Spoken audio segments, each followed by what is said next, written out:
I'm Kenny from Pro Tool Reviews, and I've got two of Milwaukee's newest cordless circular saws with me. We're going to show you how to change a circular saw blade on both a sidewinder style and a rear handle or worm drive style.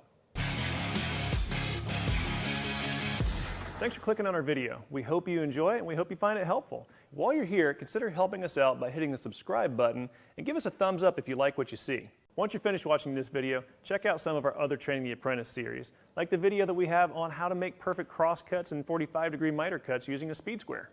Well, before we get started, the very first thing we want to do is go ahead and take the batteries out of both of these saws.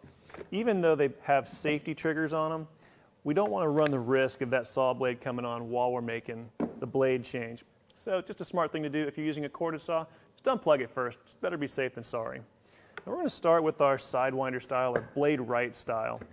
And when you're looking around, you're going to need a tool. Sometimes it's a hex wrench like the one we've got here on the handle. Sometimes it's a different style. It's going to wrap around the nut. But either way, you're going to have a tool. It should be stored on board the tool somewhere.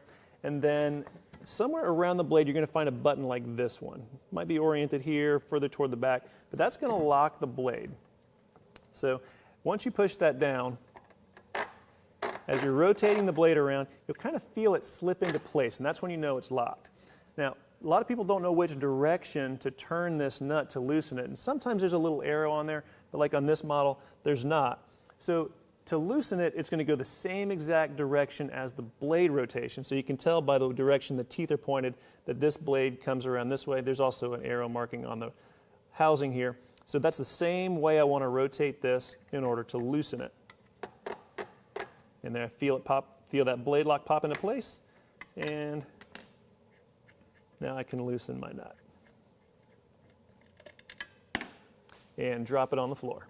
Then once you get that off, there's another piece that goes on top of the blade. Now some people will just turn the saw on its side like this and just lift the whole thing off.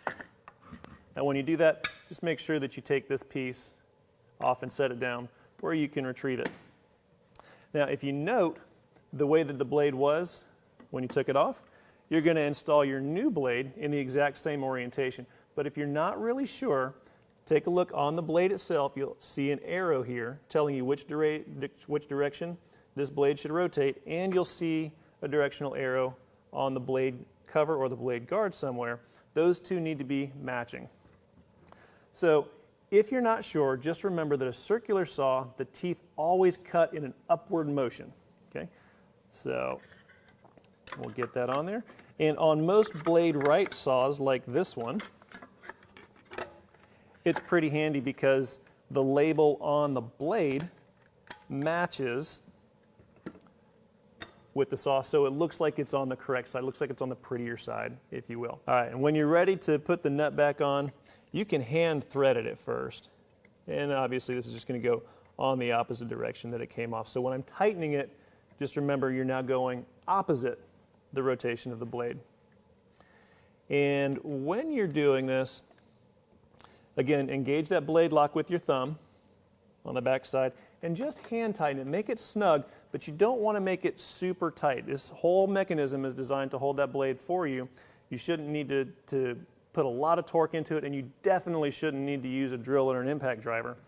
All right, so that's your basic sidewinder blade change. Now what we want to do is take a look and see how the rear handle saws or worm drive saws are different, because they are very different. Even if you're using a sidewinder that's got a blade that's oriented on the left-hand side, you're going to see a little bit of difference in the two. All right, so right off the bat, this saw has a different tool even though it's from the same company, and it's in a different spot.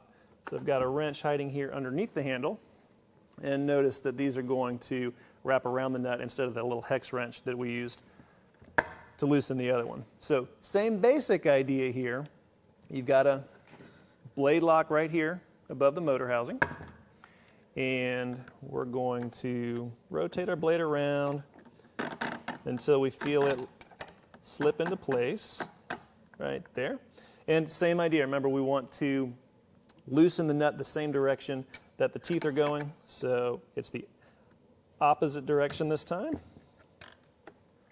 And we'll just hand thread this off. Even better, this time we're not going to drop it.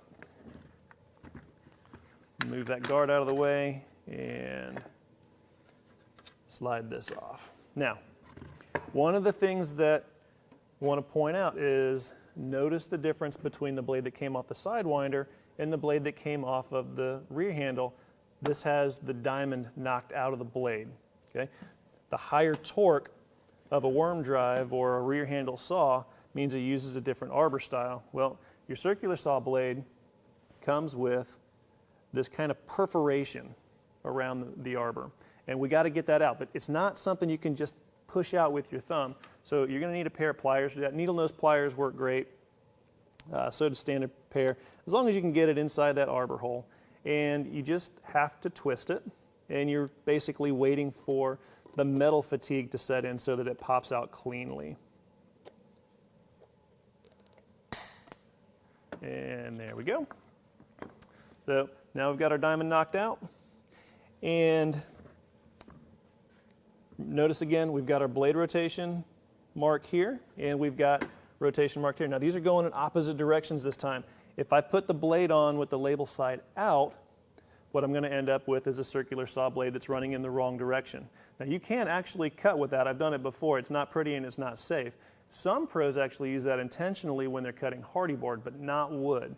So we're going to have to flip this around and install it on what I lovingly call the ugly side of the blade. And I want to show you this before it sets into place. So you're going to need to rotate that around until you see that diamond-shaped arbor and the hole for the circular saw blade slip into the same place. Okay? We'll thread our bolt back in here.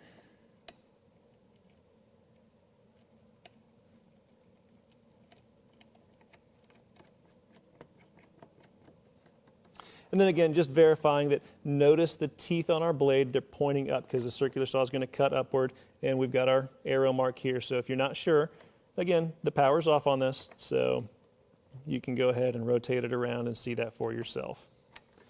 All right, and once you're good and confident that everything is set,